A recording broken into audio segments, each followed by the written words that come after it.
welcome to this week's episode of Experts on Purpose. The special guest we have today is Theresa Lear Levine. Theresa has helped female entrepreneurs and moms to work on their mental, emotional, physical, and spiritual health for over 25 years now with an evolving blend of energy psychology, emotional freedom technique, also known as EFT tapping, and chakra strategies. Her methods empower the effective release of anxiety, distractions, trauma, and limiting patterns so that her clients can get present, feel happier, and be more fulfilled as they align their values and vision for the future with the actions they take in their business and daily life. She lives near Washington, D.C., with her husband Jeff, their four boys, and two yellow labs, and is also the host of the Becoming More Me podcast. Hey, Teresa, welcome to Experts on Purpose. Hello, thanks for having me today. I'm so excited to be here.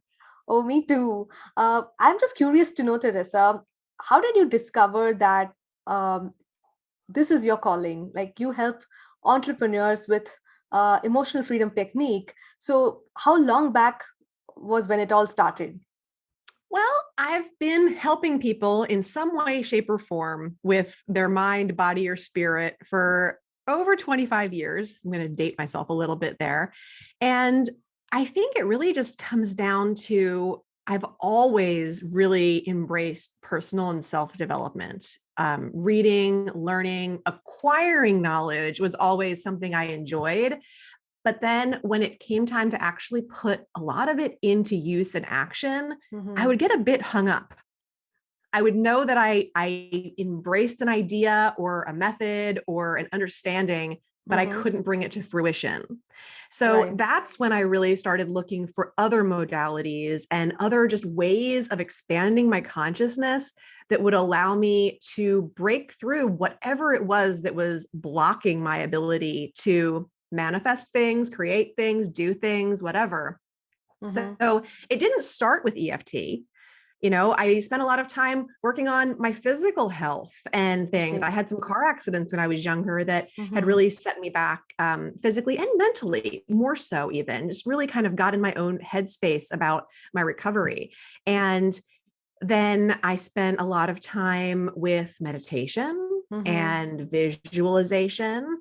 And as I explored a lot of these things, and as I helped people, gosh, especially with nutrition and fitness and things like that, I was always finding that, it was never that people were too lazy or too unable to achieve what they wanted to. There was always something deeper. There was always some kind of a trauma or a Yeah. limiting belief or a way that people were getting in their own way, myself included, that needed to be worked on. And in the space that I was kind of doing that work, I wasn't really able to deliver that to people. It was more like, we're going to stick with the nutrition, we're going to stick with the exercise. And Because that that's what was they have not signed up for, right? Yeah. exactly. And so it wasn't like they wanted me being like, okay, well, I see this isn't working for you and I know why, but like they didn't want me to be analyzing them in that way.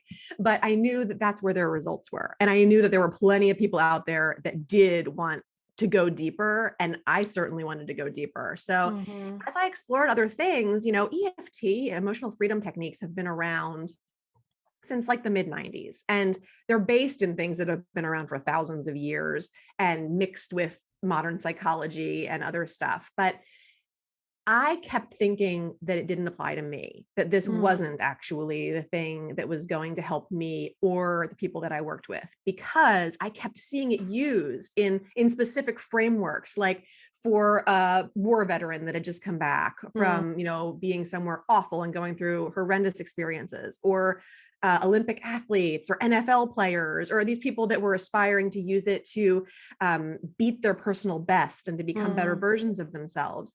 And it all seemed just more extreme than anything that my life was. Mm-hmm. So, here I am having babies and, Mm-hmm. raising a family and doing my thing. And I just kind of want to feel better and not be so anxious. Yeah. And just, up my income goals, manifest some other things. And I'm like, I don't know if this is really the way. But it was actually seeing the technique used in a much more mundane way, if you will, at a retreat. I went to a retreat. They were using emotional freedom techniques, teaching tapping, and just applying it to basic stress, basic anxiety. Hmm. And at the time, this was only a few years ago, is when COVID was just starting, before the Yeah. pandemic had really, hit us here in the States. And I had just, like, that very day of the retreat and this particular experience, had gotten sick. And I'm pretty sure in retrospect, I had COVID. It just wasn't really being identified as such at the time. But I Hmm. was normally super healthy, really great immune system. And this, whatever it was that hit me, took me down for the count for weeks. And this was Hmm. just the beginning of it. So I'm sitting in this retreat. I really just want to be like under my covers in bed and, consuming whatever it is that would make me feel better. Right. And I'm like, okay, I'm here. I might as well make the most of it. I'm generally a pretty positive person and like to make the most of things. So, like, I'll learn this thing and I'll see what happens. And I'm tapping on anxiety, I'm tapping on stress, and I'm noticing that all of a sudden I can actually breathe better. Like, all this Hmm. congestion, all this dis-ease that I was feeling was actually lifting in a Hmm. way. And I was like, this is really uncanny and strange and bizarre. And like, what is this that I'm doing? And I had to learn more. Like, I also felt great as far as my anxiety and my stress. I have high functioning anxiety, and a lot of stress as a mom of four, and Hmm. trying to juggle work and life and all those kind of things, and not always feeling like I was doing the best at it or balancing it all extremely well. So everything was feeling better. And I was like, I need to know more about this. And it was Hmm. right after that weekend, I came home, I talked with my husband about it. I was like, this is something I need to pursue more. He was like, go for it. And Hmm. I took off. And, I know my instructor was like, I don't think anybody's ever made it through all the levels of EFT certification and So fast. masterhood in as fast a time as you did. But I was like, I was on a mission. I was like, Yeah. I need this for me and I need this for everybody else. And I shifted gears with my work and decided that I was going to work more with the whole mind body connection and Hmm. the deeper work that I felt like so many of the people I encountered work wise had been avoiding, or just not conscious Right. of and not wanting to be conscious of. And I wanted to work with the people that wanted to be more conscious. Right. And as you rightly said, I think once you have that clarity that this is my jam, this is what I'm going to be doing, you do not have any doubts anymore. And then that gives you the momentum to just go ahead and do whatever it takes to establish yourself, as the authority in that. So, what I noticed, Teresa, is even before EFT came into your life, you were still helping people with your knowledge of health, nutrition, and all of that. So, I like that mindset because a lot of people have health challenges. We learn certain things and we benefit by implementing that. But most people stop there. They do not use that as a way to help others and also make money out of it. So, how did that happen? Did you consciously look for business opportunities, or did you just listen to your inner calling? How it exactly happened? Wow, that is a lot to unravel, really. I think I've always kind of been like that serial entrepreneur kind of person that's always Hmm. looking for, like, well, how can I express myself and enjoy what I'm doing and make money? Hmm. And So, did you honestly, ever have a phase where you were in a corporate job and you had to quit it, or you were always on your own? well, in college, I worked for banks. So I had a Mhm. few different bank jobs. And while I kind of enjoyed it, I also dreaded it. I really didn't like being tied to a certain schedule, or Mhm. knowing that at least 40 hours of every week was going to be spent sitting in a chair doing work that did not really feel meaningful to me, even though it paid the bills and, it was acceptable. Society standards liked what I was doing, and the family supported it and everything else. But I didn't love it. And Mm. that's when I had my car accidents, and that sent me out of work. And at that point, after that, I was like, I don't want to return to this. Mm. And, I was young then. A lot of things happened at that point. I got married to my first husband. I had a baby. A lot of, different things happened before I really started to begin my own businesses. But Mhm. I knew that I didn't want to return to that. Right. So when you decided to start your own businesses, were they all in the zone of health and wellness, or did you also try a bunch of different things before deciding that this is your domain? I think everything had a connection to living and feeling better. So, Mm. I distributed health supplements when I was a teenager. I had my own soy wax and candle and bath and body, like homemade bath and body business for about a decade, up until I started having kids. And I loved doing that and helping to people, to get the candles with the lead wicks out of their house and to have, safer, cleaner burning candles and bath and body products that weren't full of all different, petroleum byproducts and yucky stuff like so many things were at the time.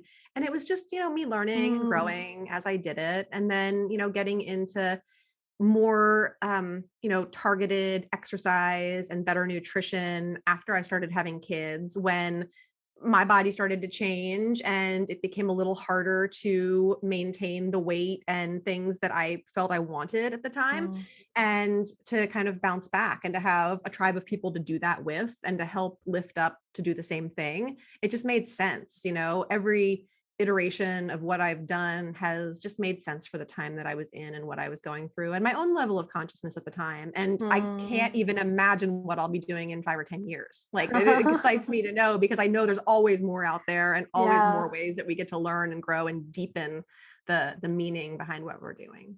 Wow. By listening to what you said, I'm sure it's going to give permission to a lot of people to do what they love at that particular season of their life.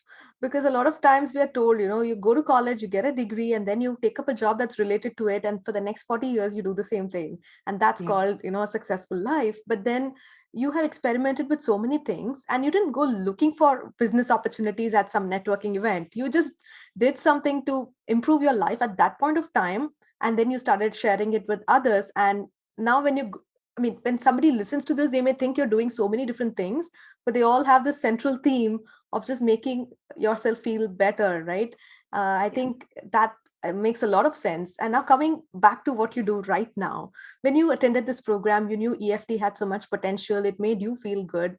When Yeah. you now discussed with your husband and you decided to launch this as your new avatar, uh, what were some of the things you had to do first in uh, to tell the world that you're ready to serve them now? Well, it was kind of that weird period of like transitioning out of just doing health and fitness and nutrition and then expanding into this other realm. And even though I knew it was all related, there's times when you start questioning yourself and you have the self-doubts and the imposter syndrome and all of those things that creep in for all of us. And I was so grateful to have EFT tapping to use for myself to get through those things, because I Hmm. knew I had gifts to offer. I knew I was qualified to offer them, even if it was brand new in a certain way. And I just worked through that. And I tried to share as much. I mean, when I first signed up for EFT certification, I remember, sharing that in my social media and being like, hey, this is a new thing that I'm pursuing and I'm so excited about it. And then I just kept sharing as I've done it. And Hmm. it's been an amazing journey. And, I named my business Becoming More Me, because that's exactly what this has all been about for me and what it continues to be about. Just finding more ways that I can become more of the person that I'm intended to be here on this planet in this, human form now, and to help more people do the same thing and not feel Hmm. trapped by past circumstances or limiting beliefs or future worries or things that might be going on in the present moment that hold people back, to find ways to become emotionally free from those things. Amazing. So I think just sharing your journey openly and authentically on social media could be a good first step, because that'll Yes. create a lot of curiosity among people who resonate with what you're doing. Right. And of course, I mean, I felt the need to get certified, even though there's plenty of people out there that do Mm, tapping that are not. I really mm, wanted those certifications. So getting those quickly was part of what I did. And, right. just basic, beginning business steps, Yeah. registering your business and all that kind of stuff. And, having a core program to offer Mm, people and just starting to do private coaching was really a big step. And that was while I was in the certification process, to really begin mm, working with those one-on-one clients and getting my feet wet with what that was going to be like. I had mm, I had been working with myself and unraveling my own issues and my own problems and making a lot of breakthroughs. But you never know what you're going to get when you begin working with a new individual or a new group Yeah. and learning how to handle individual and group dynamics and things like that. Mm. There's a lot of things to learn. And then, gosh, you get into the marketing side and all of the little tools, learning how to like build sales pages and websites. And for me, that meant learn how to hire people because I don't want to do it. So, creating a team. I have a great Wow. team of people that help me with all of the techie stuff that I just don't even Which you want to don't want to touch. do. Yeah. Yeah, I really I understand as a mom of four, as a wife, as somebody that wants to be able to use a business to feel more free, to Mm. be more free, that I cannot do it all. And learning how to hire and delegate, and also in the framework of being a recovering perfectionist is definitely a journey all unto itself. Sure. I think that is such solid advice because you're so good at your craft that you want to focus on that and dealing with your clients and helping them and not do all the other admin and the tech stuff, Right. which can be easily given to your team members, right? And So, finding podcasting was such a blessing too, because mhm. I hadn't realized how much that could support my business in that it's my favorite way to create content.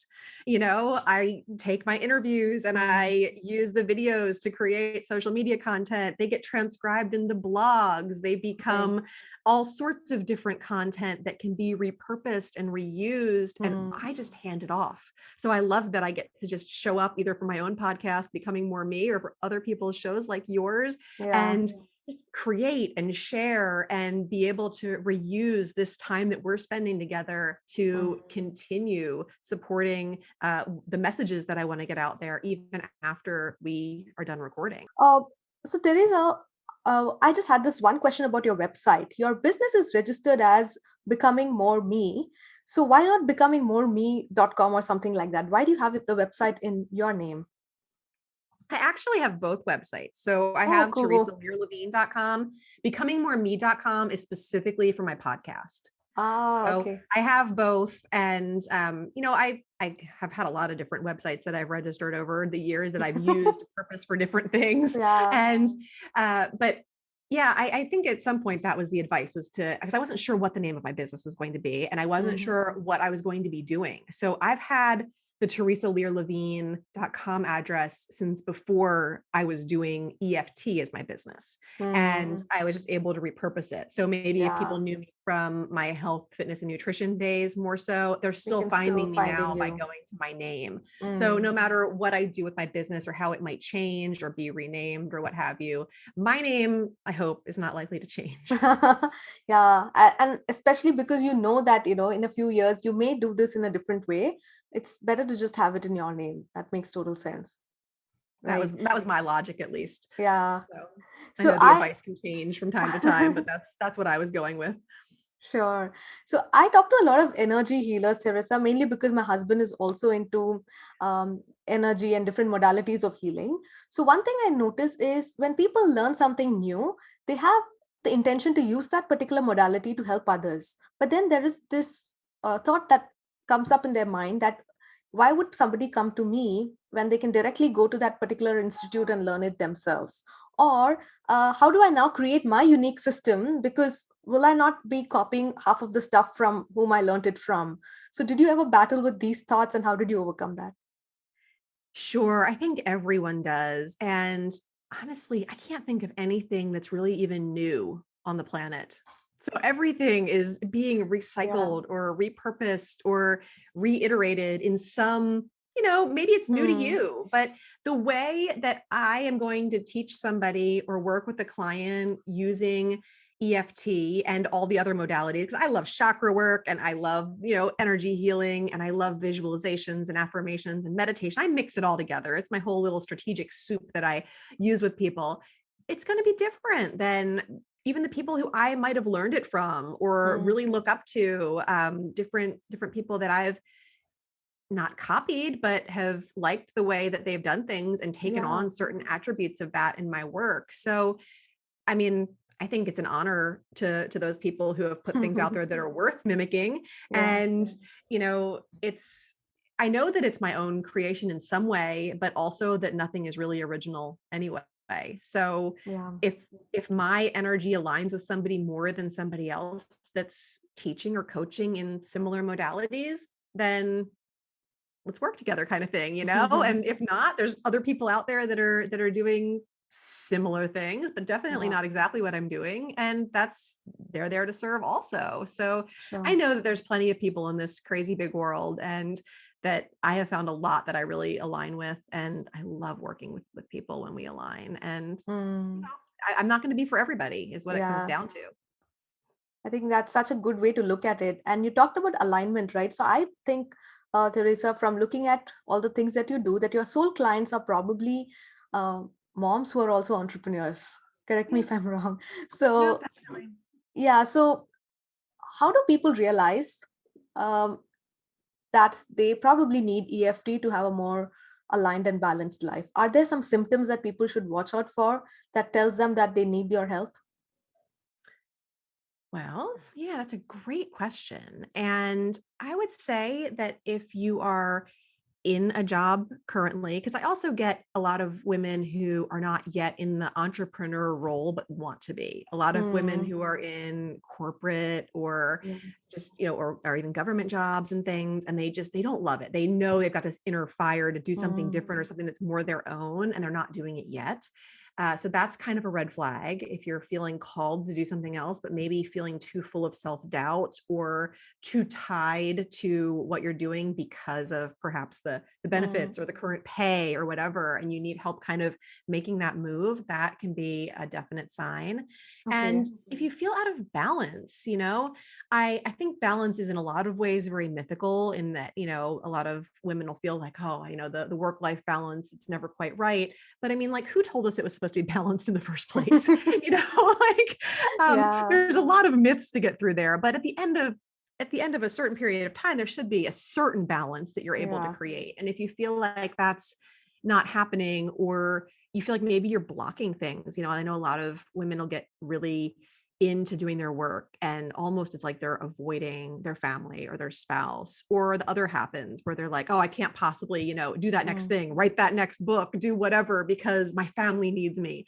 And mm, to find a way to be kind of intentionally selfish about doing the things that you want to move forward with, mm, knowing that it's for the greatest good of everyone.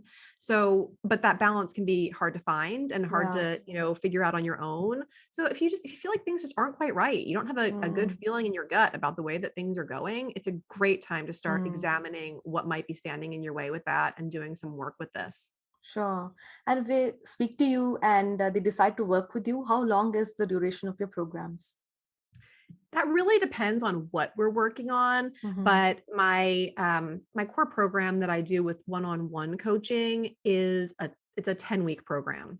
So and that's normally about weekly, although I'm very flexible to people's schedules. So yeah, you're looking at like 3 to 4 months, Mm-hmm. and you can get a lot done in that time period. Yeah. And So, this and is then the it's just a one-on-one? matter. Yes, that's Okay. one-on-one coaching, but they also get access to my Becoming More Me program. So they learn Mm-hmm. all the ins and outs about EFT and the way that I do it, so that we don't have to waste any time during their private sessions with me teaching necessarily. We can dive right into working on their personal issues and struggles and challenges that they want to work on. And I do a lot of using the chakra system along with the EFT work, because I feel like that's just so beautifully engineered to show us where the blocks are showing up and where we need to do the work. And I also love to go back in time as far as possible as we begin, because Mm-hmm. it's like knocking over dominoes. If we can clear a really old trauma or a Yeah. really old block, a lot of times that's going to just clear the way for all sorts of other things that might be showing up that we think are more recent. They're Mm, connected to that. So it makes efficient work even more efficient and a yeah. lot faster, and it just multiplies the results for people. Awesome. I'm really looking forward to our EFT session, which is going to be available as a bonus to all the listeners of Experts on Yes. Purpose. So thank you so much, Theresa, once again for coming on the show and sharing your wisdom. Yeah, absolutely. To speak to that bonus, if people want to see us do some EFT together, all they need to do is send me an email, Mhm. Teresa@teresalearlevine.com, put experts on purpose as your subject line. I don't need anything else, but if you want to say Mm. hi, I love to hear from you. If you want to put a Sure. message in that email, otherwise, I will just send you a copy of the video that we will create together. And you'll have to tune in to see what we choose to tap on. Tapping loves specificity, and we will find a very specific, juicy, good topic to work on. And it'll be something that when you watch the video, you'll be able to tap along with us and resolve that for yourself and really get to feel what it's like to resolve energetic blockages and to make a breakthrough. And that is so cool and something that has to be experienced. You can't just, say, oh, this is what Yeah. tapping is and understand it. You really have to do it. Awesome, Teresa. This has been such a fun conversation. Thank you once again for coming on Experts on Purpose. Thank you so much for having me. It was a pleasure. Sure. So, what a couple of the top ways that people find you? Is it through your podcasts, or how else do people find you and reach out to you to work with you? Well, social media wise, I'm most active on Instagram at Theresa Lear Levine. I have So, a website. is that where people usually look for you? And like when you get your leads, how do people find you online? Well, they can sign up for different things on my website, which is teresalearlevine.com, or I can send them to awesome places. Like I have a great free gift that I can give people today if they just go to teresasfreegift.com. And that's a great way to get connected with me and to also receive my 5 minutes to freedom ebook, which is full of tap along videos that you can do with me. It's got a great quiz where you can actually assess your own emotional freedom and where you might need to work on it a little bit so that you know where to Awesome. pinpoint the work that needs to be done. Subscribing exercises. There's a lot of great stuff in there. And that's typically how I connect with people when they find a resource that I have and they reach out and ask for it by giving me their email or whatever else. Sure. We'll have all the links to all of this great stuff right below in the show notes.